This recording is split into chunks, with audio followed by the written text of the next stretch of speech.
Pul mablag'lari shu video darsliklarimiz qatorida endi qisqa muddatli investitsiyalarga keldik. O'zi qisqa muddatli investitsiyalar mana bu yerdan ko'rsatadigan bo'lsam, qarang mana. Shotlar rejasiga kirib olaman va shotlarning rejasini ichidan hop 58.00 ko'rib chiqamiz mana. Qisqa muddatli investitsiyalar degan bo'lim bor ichida. O'zi qarang, qisqa muddatli investitsiyalarga qimmatli qog'ozlar bor. 58.10 da, 58.30 da beriladigan qisqa muddatli qarzlar bor. Va mana shu 58.90 da boshqa joriy investitsiyalar bor. Nima uchun boshqa joriy investitsiyalar deb qo'yilgan desa, mana qimmatli qog'ozga kirmasa, berilgan qisqa muddatli qarzlarga kirmaydigan bo'lsa, qolgan barcha qisqa muddatli investitsiyalar hammasi 58.90 da yuritiladi degan ma'noni bildiryapti bu yerda. O'zi 3 tagina bor. O'zi bizada o'sha O'zbekistondagi bozor tamoyillarida qimmatli qog'ozlar hali ommalashgani yo'q. Ya'ni qimmatli qog'ozni har doim ham ko'ravermaysiz. Ko'plab buxgalterlar ham 58.10 bilan ishlashni to'liq tushunib yetmaydi, chunki 58.10 ni o'zi O'zbekistonda hali rivojlanmaganidan keyin uni u bilan ishlash ham hali deyarli ko'rinmayapti. Xo'p, 58.30 bor. Men hozir buni sizlarga buxgalteriyada qanday ishlash kerakligini tushuntiraman va o'sha 58.10 bilan 58.30 ga, ya'ni qisqa muddatli qog'ozlar bilan, qimmatli qog'ozlar bilan berilgan qisqa muddatli qarzlarga kirmaydigan turkumdagi qolgan barchasini 58.90 da yuritsak bo'ladi. Xo'p, shunaqa deb aytsak, endi qarang. 58 ning ichida 3 ta borligini bildik. Ya'ni 58.10, 58.30 va 58.90. O'zi biz oldindan esingizda bo'lsa, o'sha kassani o'tdik, 50 ni o'tdik, 51.10 ni o'tdik, 52.10 ni o'tdik, keyin 57.10 ni o'tdik, 55.30 ni o'tdik, 55 xo'p, boshqa deyarli hammasini o'tib kelyapmiz. Endi mana bu 58 ga keldik hozir. 58 ni ham o'tganimizdan keyin birdaniga mol yetkazib beruvchilarga o'tib ketsak ham bo'ladi. Xo'p, gapni cho'zmaymiz. Qisqa muddatli investitsiyalarga o'tadigan bo'lsak, qarang, o'zi qisqa muddatli investitsiyalarga qanaqangi misol keltirsa bo'ladi. Qisqa muddatli investitsiya deb shuni aytish mumkinki, sizni aytaylik qanaqangidir aktivingiz bor. Masalan, pulingiz bor. O'sha pulingizni kimgadir foiz ko'rsatishda beryapsiz. Ya'ni nima desam ekan, qarang. Masalan, A firma bor. Mana bu yerga yozaman. Alfa degan firma bor. Alfa degan firma bitta degan firmaga shunchaki foizsiz. Masalan, mana bitta o'zim jismoniy shaxsman. Mana ikkita yuridik filialim bor. Ya'ni ikkita yuridik shaxs va ikkita korxonam bor. Men bitta o'zim jismoniy shaxsman. Men bitta korxonamdagi pulim bor, aytaylik 100 million so'm pulim bor bitta korxonamda. Ikkinchi korxonamda pulim qolmay qoldi. Birinchi korxonamda ikkinchi korxonamga yordam berib turishim mumkin. Vinpomsh deydi bu narsani, ya'ni qaytariladigan moliyaviy yordam berib turishim mumkin. O'sha qaytariladigan moliyaviy yordam qanday bo'ladi? Masalan, qarang. Buni qanday tushuntirsam sizlarga? Qaytariladigan moliyaviy yordamni. Mana bunday bo'ladi. Qaytariladigan moliyaviy yordam beradigan korxona tomonidan ko'rib chiqamiz mana bu yerda. Masalan, 51.10 sotimdan, xo'p, mana bu yerga 48.90 yozaman. Bu beradigan korxona, ya'ni o'sha moliyaviy yordamni beradigan korxona o'zini hisob raqamidan 100 million so'mni mana hisob raqamidan kreditlanib chiqib ketadi-dagin 48.90 ga aytaylik betta degan korxona bo'ladigan bo'lsa, 48.90 ichiga bitta betta degan analitika ochib oladi, 48.90 ga 100 million so'm yozib qo'yadi. Agar shu 100 million so'mni vaqt kelib turib, aytaylik 3 oylardan keyin, 5 oylardan keyin bo'ldi, apparati joyiga yeb oldi, boyagi bitta korxonani Alfa korxona desak, mana bergan qarz bergan, moliyaviy yordam bergan korxona, Vinpomsh bergan korxona Alfa degan tashkilot bo'ladigan bo'lsa, bitta tashkilot 3 oydan keyin boyagi 100 million so'm pulni qaytarib berdi. 100 million so'm pul qaytarib bersa, bitta tashkilotda yana mana bu 51 ga debetlanib qo'yadi. Mana shunaqangi tarzda foizsiz ko'rinishdagi moliyaviy yordamni bersangiz bo'ladi. Xo'p, oladigan korxona buni qanday qiladi deydigan bo'lsak, qarang, bu beradigan korxonaning buxgalteriyasi bo'ldi-ku, oladigan korxonaning buxgalteriyasi mana bunday bo'ladi. Mana bu yerda xo'p 69.90 turadi. Boshqa debitor qarzda turadi. Mana bu yerda 51.10 turadi. Bu oladigan korxonaniki. Oladigan korxona mana Alfa tashkilotida oldi-ku. Mana bu yerda endi bunga Alfa deb o'tadi. Tashkilotni Alfa deb analitika ochib oladi. Alfa tashkilotini kreditlab qo'yadi. Shotni kreditlab qo'yadi mana bu yerda. Alfa tashkilotini kreditlab 51 shotni debitlaydi. Pulni beray degan paytda 51 shotni kreditlaydigan Alfa tashkilotini debitlab qo'yadi. Shu bilan mana bu yerdagi 100 million so'm pul bilan bu tarafdagi 100 million so'm bir-biriga chatishadigan yo'q bo'lib ketadi. Mana bu ham buxgalteriyasi yo'q bo'ladi. Mana bu foizsiz Vinpomsh berishda ishlatiladigan buxgalteriya provodkalar hisoblanadi. Endi xuddi shu misolni aytaylik biza boyagi xuddi shu misoldagi Alfa korxonasi bitta korxonasiga 100 million so'm foizli qarz berdi. Men senga mana 100 million so'm bitta shartnoma tuzadi o'rtasiga. Foizli shartnomasi bitta shartnoma tuzib olishadagi dedoksdan oldi berdi qilib turib imzolab qo'yishib Mana bu bitta korxonasiga 100 million so'm pul mablag'i beryapman. 3 oydan keyin menga 3% bilan qaytarish e, evaziga beryapman. 3% bilan beryapman deb aytadi. Shunaqangi foiz ko'rinishdagi oldi berdi shartnomalari bo'ladigan bo'lsa, mana bu Alfa korxonasi uchun boyagi 3% bo'lagida daromadda u. Shuning uchun ham mana bu yerga qisqa muddatli investitsiyalar degan shotida yuritadi. Qayerdandir shunchaki pulingiz o'zidan o'zi ko'payib qoladigan holatda keladigan bo'lsa, u sizga qisqa muddatli investitsiya bo'ladi. Bunga nimalar kiradi? Boyagi siz foizli qarz beradigan bo'lsangiz kiradi bunga. Qimmatli qog'ozlar o'shalar ichiga kiradi. Chunki davlat obligatsiyalari kiradi. Obligatsiya o'zi nima degani? Qarz degani-ku. Davlat o'zini obligatsiya sotadi, qanchadir muddatdan keyin foiz bilan sizga to'lab beradi davlat. Mana shunaqangi qisqa muddatli investitsiya bo'ladi. Keyin bankka masalan korxonangizda o'zi to'g'ri ish emas-ku, o'zi birinchi navbatda o'zi foizga qarz berish bu to'g'ri ish emas, xo'rlik bo'ladi bu narsa. Ayrim bilib bilmasdan turib shu korxona rahbarlari o'zining shotida kattaroq pul bo'ladigan bo'lsa, bankka bo'nagi berib qo'yadi. Omonat qo'yib qo'yadi bankka, bank o'zi aldaydi, o'sha korxona tashkiloti rahbarlarini aldaydi, dedi bizga qo'ying deydi. Sizga 20% dan beramiz, 17% dan beramiz, 18% dan beramiz. O'zi to'g'ri narsa emas bu narsa. Beramiz deydi. Korxonaning shotidagi pulini bankka omonatga depozitga qo'yib qo'yadi, keyin uni foizini olib yotadi. Mana shu foizlari bu qisqa muddatli investitsiyalar shotida yuritiladi. Endi buni buxgalteriyada qanday yuritilishini hozir boyagi 100 million so'mlik sizlarga misol bilan ko'rsatib beraman, qarang. 100 million so'mni mana bu Alfa korxonasini mana shotda deydigan bo'lsak, mana bu King Alfa korxonasi 51 da Alfa deb yozib qo'yamiz mana. Alfa korxonasining hisob raqami mana 51 shotida 100 million so'm puli bor va mana bu yerga qoldig'ida 100, 1 2 3 4 5 6 million so'm yozib qo'ydim. Endi mana shu 100 million so'mni bitta korxonasi 58 da. Bu endi qarang, qisqa muddatli investitsiyani berishini aytyapman men. Mana bu beradigan korxonaning misolida buxgalteriyasi. 51 shot ham Alfa korxonasi, beruvchi ham Alfa korxonasi bo'lgani uchun Alfa korxonasida qanday buxgalteriya yuritilishini ko'rsatyapman sizlarga. Xo'p, qarang, 51 shotida Alfa korxonasi 100 million so'm pul mablag'i bor. O'sha pul mablag'ini bitta korxonasiga pul beryapti, foizli pul beryapti-da. Shuning uchun ham mana bu 58.00 ichida qarang, 58.10 bor edi, 58.00 ichida mana 58.10 bor edi. Bu ko'p ommalashmagan dedik. 58.30 bor edi, 58.90 bor edi. Siz navaqa xohlasangiz 58.30 qilingdagi yuritib, keyin 58.30 da chiqib analitika ochib turib bitta yozsangiz bo'ladi. Xohlasangiz 58.90 qiling. Farqi yo'q u narsani. 58.90 qilish ham, 58.30 qilishning ham farqi yo'q. Bergan qisqa muddatli qarzlar nima bo'ldi? Boshqa joriy investitsiyalar nima bo'ldi? 2.15 bir narsa bo'lib qolyapti. Keling, hozir biz mana bu yerga 58.30 qilamiz. Bitta korxonasiga 58.30 shotini chiqib bitta analitika ochib olyapmiz.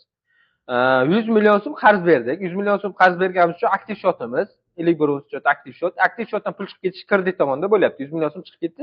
Qayerga chiqib ketdi deydigan bo'lsak, 58.30 ga bitta korxonasiga analitika bordi, o'sha yerga chiqib ketdi mana.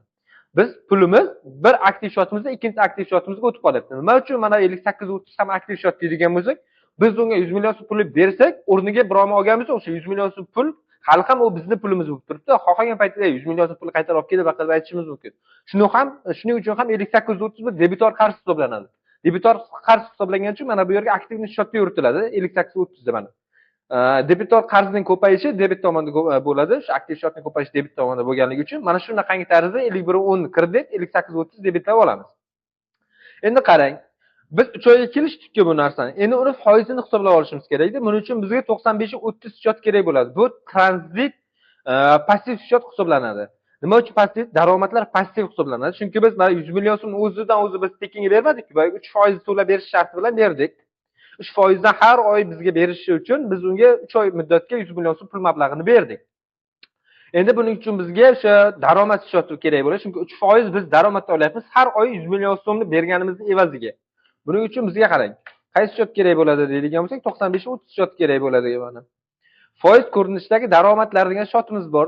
Bu tranzit passiv shotimiz hisoblanadi. Nima uchun passiv deydigan bo'lsak, xarajatlar aktiv edi, daromadlar passiv edi. Hozir biz daromad qilyapmiz, xarajat qilganimiz yo'q. Daromad kelyapti o'zi 100 million so'mdan yo'q joyda.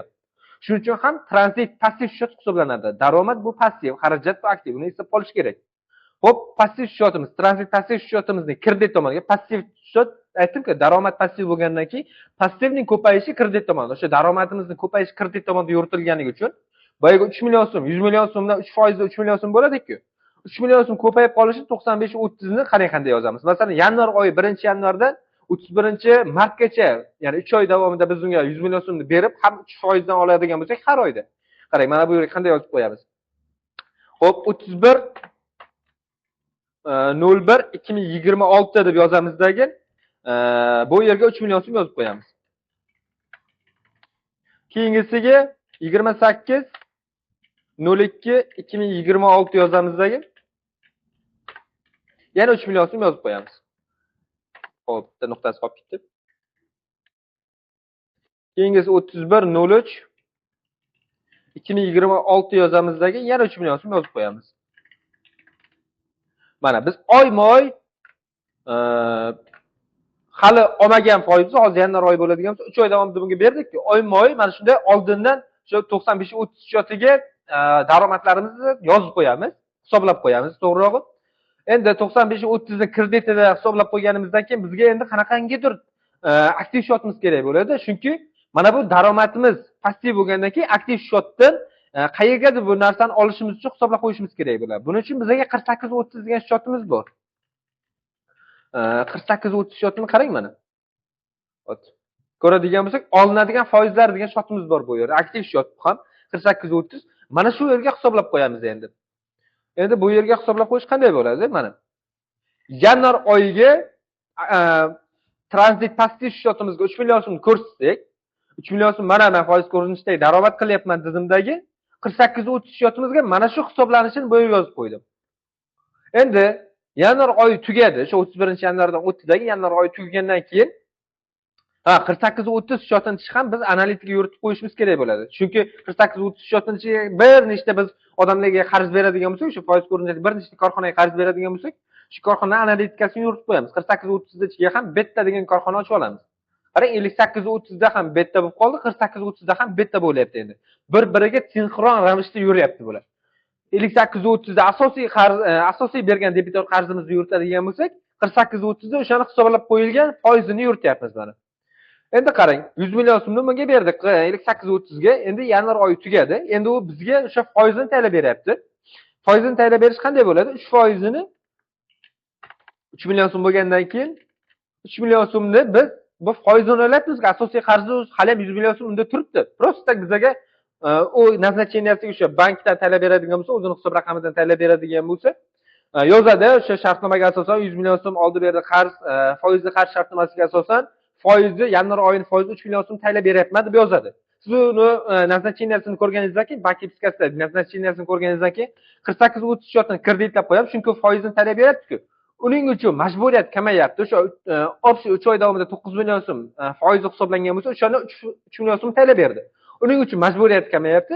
Siz uchun foizi kamayyapti. Hisoblangan foizini kamaytirib qo'yasiz. Chunki sizga to'lab beryapti. Shuning uchun ham 48-30 shotini kreditlab qo'yasiz. Shu bilan birga 51-10 shotingizni debitlab qo'yasiz. Nima uchun? Chunki u sizning hisob raqamingizga pulni tayinlab beryapti 3 million so'mini. Mana shunaqangi tarzda endi 3 marta sodir bo'ladi mana. 3 marta mana shuni to'lab beradi 3 oy davomida. 3 oydan keyin masalan 31-mart kelgandan keyin oxirgi 3 millionni foizini tayinlab bergandan keyin sizga asosiy qarzni ham tayinlab beradi. Asosiy qarzni qanday tayinlab beradi deydigan bo'lsak, 58-30 ga boya biz kirim qilib qo'ygandik, debit qilib qo'ygandik betta korxonasiga. Keyin 58-30 dan to'g'ridan to'g'ri chiqib ketadi, kreditlanadigan asosiy hisob raqamimizga olib turib 100 million so'm tayinlab beradi. To'g'riroq bu aslida unday bo'lmaydi. Bizga bankda vipskaga keladi, 103 million so'm, oxirgi mart oyida 103 million so'm keladi. Siz o'sha 103 million so'mni ajratib olasizda. 48-30 ga o'sha foizi bilan birga tayinlab berganiga 3 million so'mni yozib qo'yasiz. 3 million so'mni 48-30 kredit, 51-10 debit qilasiz. 100 million so'mga 58-30 ni kredit qilasiz, 51-10 ni debit qilasiz.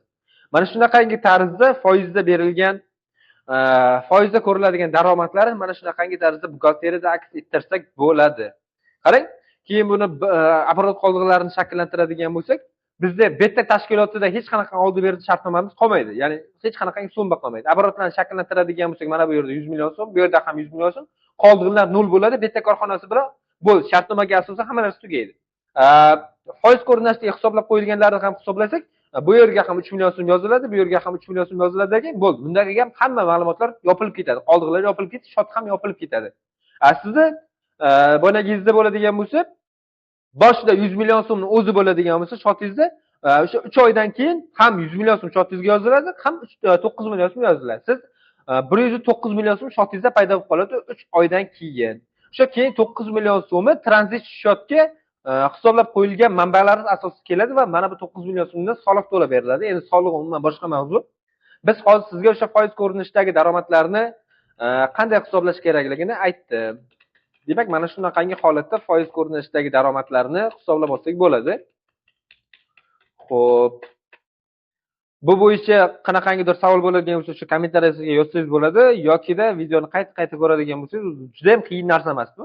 Shu asosiy debitor qarzimiz 58.30 dan keladigan bo'lsa, uning foiz ko'rinishidagi hisoblanganlari birinchi hisoblab olishimiz 95.30 dan 48.30 ga foizni hisoblab olamiz. Keyin shu hisoblab qo'yilgan foizni asosida 51.10 imizga o'tkazib boraveramiz. O'sha 48.30 hisoblangan foizlar shot kreditlanadi. 51.10 shotimiz debitlanib, asosida shu hisoblab qo'yilgan foizni o'tib boraveradi. Juda sodda narsa-da bu. Xo'p, bu qisqa muddatli investitsiyalar haqida juda qisqa, bu haqida juda ham ko'p to'xtalib o'tirish shart emas. O'zi foiz ko'rinishidagi daromad olish bu yaxshi ish emas.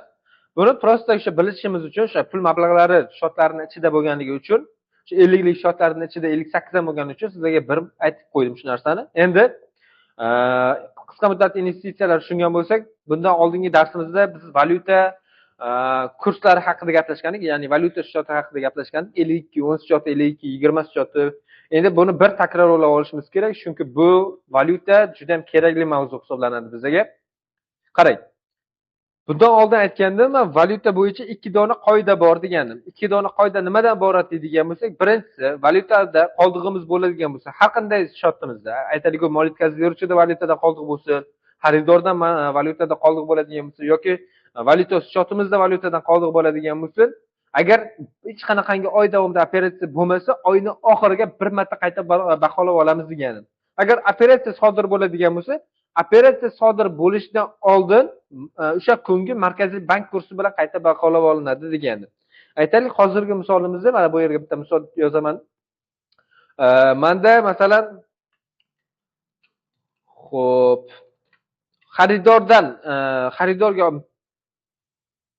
xaridorda oldindan menga puli bor.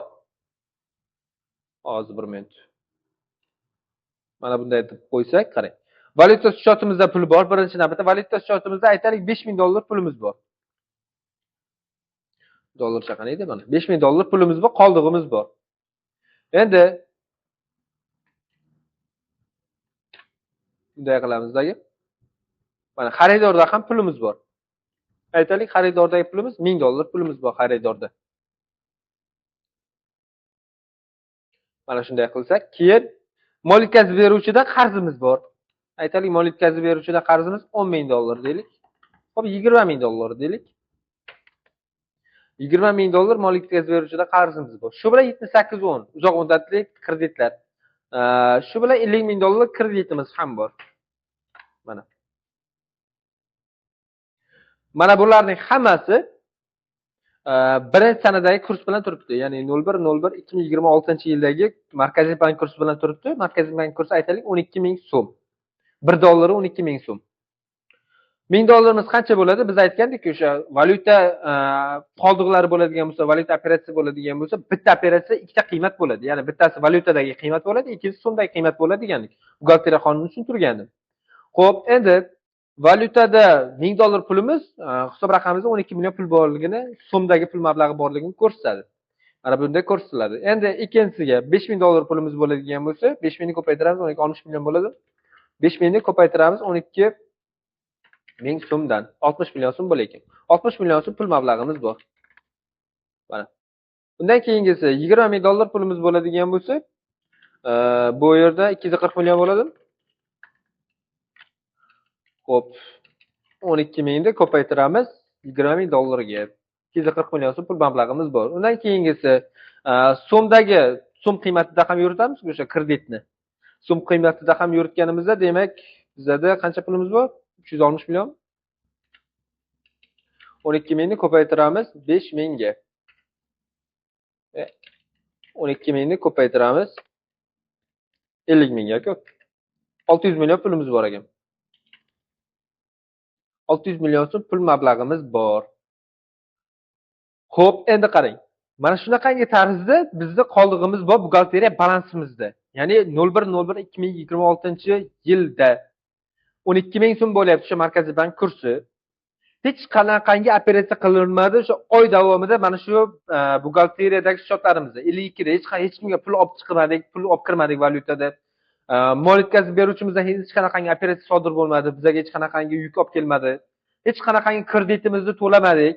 Hech qanaqangi xaridor bilan oldi berdimiz bo'lmadi. Mana shu shunchaki oyning oxiriga keldi. Oyning oxiri qanday baholanadi qarang. 31/01/2026-yil kurs o'zgardi. Oradan bir oy vaqt o'tgandan keyin 13 ming so'm bo'lib qoldi 1 dollarimiz. Shunchaki mana shu bitta valyuta shotini o'zini emas, mana bu yerdagi valyuta qoldig'i bor barcha shotlarni qayta baholashimiz kerak bo'ladi. Masalan, 40 shotimiz bu yerda debitor qarzi bo'ladi bizga. Ya'ni mol yetkazib beruvchi biz bo'ladigan bo'lsak, 40 xaridorimizga mol yetkazib tovarni yetkazib berib qo'yganmiz. Hali pulini to'lagani yo'q. O'sha 1000 dollar qarzi turibdi hali ham. Endi bu 12 ming bo'lib qolmadi, 13 ming dollar, 13 million bo'lib qoldi. 12 million so'mda oyning boshida. Endi 13 million so'm qilib qo'yishimiz kerak. 13 million so'm qilib qo'yishimiz uchun qarang bu yerga qanday bo'lyapti. Oy boshidagi, ya'ni birinchi kursda 12 mingdan ayiryapmiz. Oy oxirida 31-sanadagi kurs bilan 13 mingni ayiryapmiz. Teng qolyapti bizga 1000 kurs farqi bo'lyapti bu yerda. Valyutada 1000 kurs farqi bo'lyapti. Endi valyutadagi 1000 kurs farqini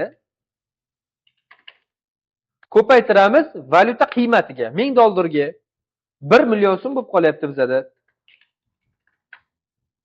Nol ko'payib ketdi. Mana shunday bo'lib qolyapti mana. Shu 1 million so'm bizni kurs farqidan foyda bo'lyapti. 95-40 ga boramiz bu narsani. Mana bu yerga 1 million so'm yozamiz.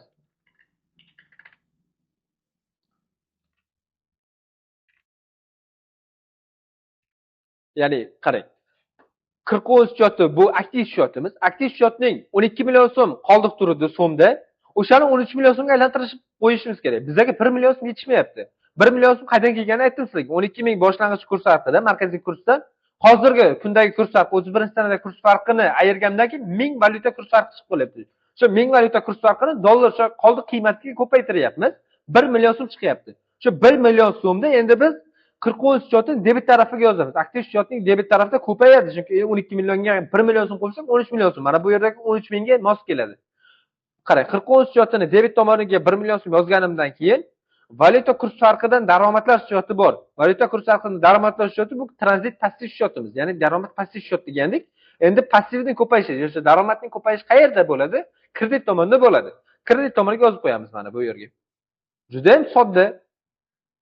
Bir shotning debit tomoniga yozilyapti, ikkinchi shotning kredit tomoniga kelib yozilyapti. Shu Luka Pacholi aytgan qoidaga mos kelyapti. Ikki yoqlama yozuv tamoyiliga asosan. Endi keyingi shotimizni qoldig'ini qayta baholab olamiz. Mana bu misol bizga qayta baholash, hech qanaqangi operatsiya 1 oy davomida hech qanaqangi operatsiya bo'lmadi, sodir bo'lmadi.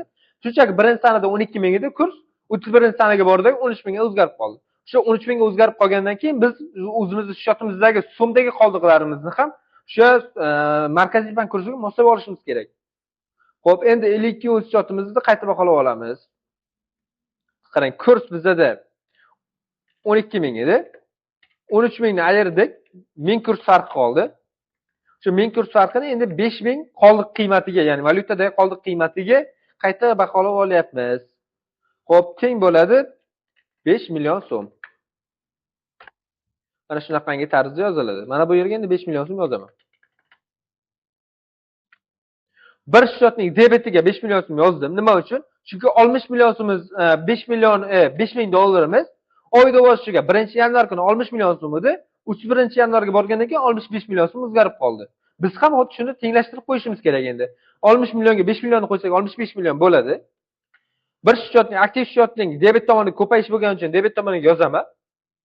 Tranzit passiv shotning ko'payishi, ya'ni daromadning ko'payishi, passivning ko'payishi bo'lganligi uchun passiv shotning ko'payishi kredit tomonida bo'ladi. Shuning uchun ham bu yerga daromad kurs farqidan daromad bo'lganligi uchun kredit tomoniga 5 million so'm yozib qo'yaman. Bo'ldi mana. Bir shotning debet tomoniga, ikkinchi shotning kredit tomoniga yozib qo'ydim. Endi uchinchisi mol yetkazib beruvchiga keladigan bo'lsak, mol yetkazib beruvchida mana bu yerda ham o'tishini yozib qo'yaman. Ming kurs farqi bor edi bizada. Boyagindek hisoblasak, ming kurs farqi bor edi. Shu ming kurs farqini endi ko'paytiryapman $20,000 ga, ya'ni 20,000 qiymatga. Qoldiq qiymatimizga mana 20,000 ko'paytiradigan bo'lsa mana. Xo'p, bizga teng bo'ladi 20 million so'mga. Bo'ldi. Mana shu 20 million so'mda endi 240 million edi. Qarang, endi bu yerga 240 million so'm qarzimiz bor edi oyning boshida 1-yanvar kuni. O'sha 260 million so'mga aylanib qoldi. Bu majburiyatimizning ko'payishini bildiradi. Bu bizga zarar. Mol yetkazib beruvchidan 240 million so'm qarzimiz bor edi, 260 million so'mga ko'payib qolyapti. Buni foyda bo'lmaydi. Kurs oshgan taqdirda ham bizga foyda emas, bu zarar bo'ladi bizga. 20 million so'mni endi 60 ya'ni majburiyat shotimizni kreditlab 96-20 kurs farqidan zararlar shotimizni debitlab qo'yamiz bu yerga. Mana bu holatda. Mana bir shotning kreditida ikkinchi shotning debetiga olib kelib yozyapman. Mana bunday bo'lyapti mana. Tushundingmi bu narsani? Xo'p, qarzimiz ko'payib qolishi bizga daromad bo'lmaydiki, kurs farqi oshgan taqdirda ham. Bu bizga zarar bo'lyapti. Xo'p, keyingisi $50,000 bor edi. Kurs farqi bu yeri 1000 edi. O'shani ko'paytirdik, qoldiq qiymatimizga 50,000 ga. Teng bo'ladi 50 million so'm. Mana bu yerga yozaman endi. 600 million edi qarzimiz, kreditdan 650 million so'mga o'zgarib qoldi. Yana bu ham qarz kurs farqi oshgan taqdirda ham bizning qarzimiz ham tengma-teng oshyapti-da. Endi u qarz oshgandan keyin kurs farqidan zarar bo'ladi-da bizga. Boshqa nima bo'ladi? 78-13 shotimizni o'sha kreditda hisobga oladigan shotimizni kreditlab qo'yapman. 600 million qarzimiz 650 mingga aylanib qolganligi uchun kreditlab qo'yapman. Shu bilan birga bizning kurs farqidan zararlarimiz ham oshib qo'yapti. Mana bu yerni debetiga 50 million so'm yozib qo'yapman mana. Qanday bo'ladi deydigan bo'lsa, mana 78-13 shoti kreditlanyapti. Bitta shotimiz kreditlangandan keyin ikkinchi shotimiz kurs farqidan zararlash shotimiz debitlanyapti. Mana shunaqangi tarzda amalga oshirilyapti. Aytmoqchimanki, bu misolni o'zim bundan oldingi darslarda shu valyuta shotlar darsida men to'liq tushuntirganman. Ko'pchilik o'ylab qolyaptiki, faqatgina biz 52-10 shot shu valyuta shotimizni qayta baholaymiz, qolgan shotlarga teginmaymiz deb o'ylab qolyapti. Yo'q, bunaqangi bo'lmaydi. Valyutadagi qoldiq bo'ladigan barcha shotlarni qayta baholash kerak. O'sha kurs farqi mana bu boyaga ikkita qoidaga misolga mos keladigan bo'lsa. Agar operatsiya bo'ladigan bo'lsa, operatsiya bo'ladigan shotlarni qayta baholab olish kerak. Agar operatsiya bo'lmagan bo'lsa, oyning oxiriga qanaqangi valyuta bo'yicha qoldig'imiz qaysi shotimizda bo'ladigan bo'lsa, barcha valyuta shotidagi qoldiqlarni qayta baholab olishimiz kerak. Xoh u xaridorniki bo'lsa, xoh mol yetkazib beruvchi bo'lsa, xoh kredit bo'lsin, valyutada xoh valyuta shotimizda qoldig'imiz bo'lsa, hammasini qayta baholab olishimiz kerak va qayta baholanganiga kurs farqidan foyda yoki kurs farqidan zararlar shotiga olib borib qo'yish kerak. Agar shu misolni salgina o'zgartiradigan bo'lsam, qarang. Hozir bizda hech qanaqangi operatsiya bo'lmadi-ku mana bu yerda.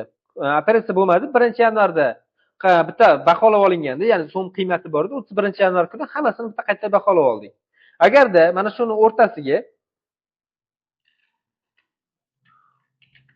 10.01.2026-yil qilib turib 10.01.2026-yil qilib turib bitta operatsiya kiritsak, ya'ni xaridor bizga pulni tashlab berdi desak, xaridordan pul tushdi deb mana bu yerga qo'l bilan o'chirib tursam, xaridor bizga pul tashlab berdi deydigan bo'lsak, 10-sana kuni.